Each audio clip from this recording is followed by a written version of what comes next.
Good day. We were just talking to Baggedmilk when he answered the phone about the world right now, and I want to tell him I had a Snapchat memory. 3 years ago today, I was chugging beer on a bus headed to Calgary with Oilers Nation for the Battle of Alberta. Oh, no. That was a painful memory for me to watch. Oh, man. I'll tell you one thing. It's fun to have hockey back again, and it's fun that we have something to actually talk about when it comes to the Oilers on this segment after a year of just nonsense. But I got to tell you, for me personally, not being able to do those events where we pack a bus full of people and head down to Calgary to the Saddle Dome or fly to Vegas or do any of the cool things that we do for game day experiences has been devastating. I miss that a lot, man. That is a rough Snapchat memory. We had a guy tweeting us last night that was like, when are you guys going to make an announcement? Come on. And I'm like, announcement? What do you mean? He's like, anything. Just anything. Just make something. an announcement. Just do it. Yeah. That game last night. I would love to know when you guys are able to announce, Trooper is playing somewhere or something. I don't know. Cannot wait to introduce Honeymoon Suite. Again. Yes. It's been way too long. It's not summer without that. And I already missed one summer of introducing Honeymoon Suite 6 times. Baggedmilk. Hard to watch that game last night, obviously. Whew, that was a rough one. I mean, in terms of... Yeah, that was a bad one. That's about as bad. It's like, in terms of watching the Oilers this year, they've been, generally speaking, outside of, some pockets here and there, they've been pretty good all year. Yeah. So when you get one like that, that was rough. That was really rough. And I was thinking about it. I'm like, wow, the Oilers have played a lot of games in a short time span. Montreal hasn't played at all, so maybe they're rusty. And that's kind of how I approached the game. And then as it got started, first shot goal, 18 seconds in, I'm like, whoa. And it just did not get better from there. 2 minutes later, another goal, and then I was like, I'm out.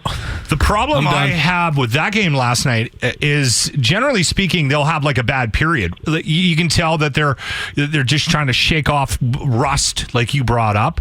But then the second and third, they'll have like 2-3 lines that are going really, really hard.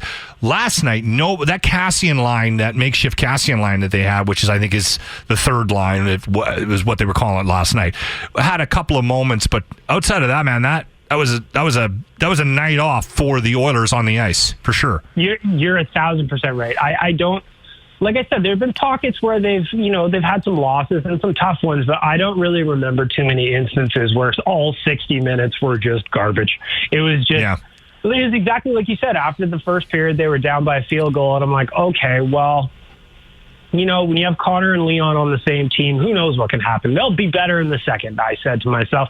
They'll be better for the last 40 minutes. Yeah. I got to tell you, they were not. Holy. Speaking of McDavid, is he going to hear from the NHL today about that high hit? I really can't imagine so, to be honest. Like, if you look at it, I thought if you watched it in full speed, well, first of all, I want to back up a second. Kotkaniemi just kind of like earlier in the play, he kind of caught McDavid with a high stick. It was an inadvertent one, but it caught him, and you could tell Connor got big mad because he went and tried to throw that hit, and then his arm rode up off the shoulder and into the face.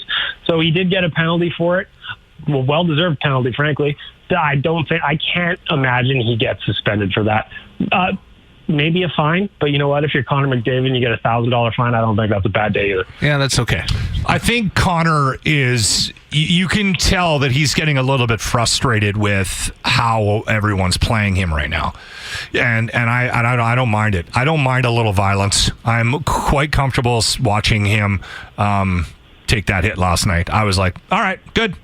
Do it again. Well, I agree with you 1,000%. I mean, it gets to a point where if he doesn't just start trying to create his own space and defend himself a little bit as he did, last night, or showed that he was mad last night, then it's just going to keep going on. So I agree with you. I'm all for it. I'm all for him defending himself. I'm all for him giving the odd guy a stick or an elbow or a cross check or whatever.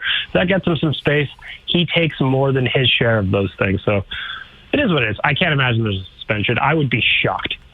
Anything trade-wise for the Oilers? It's 2 weeks away, right? Yeah, from the trade deadline. It's coming up. Yeah, so the trade deadline's coming up really, really quickly. It's going to be an interesting one this year because the Canadian government allowed the 14-day quarantine got reduced. So that obviously helps. But it still doesn't help the fact that the Oilers, don't have very many draft picks this year. They traded the second for Athanasiou. The third has gone somewhere. So they've basically got a first and a fourth or something like that. I'm doing it off the top of my head.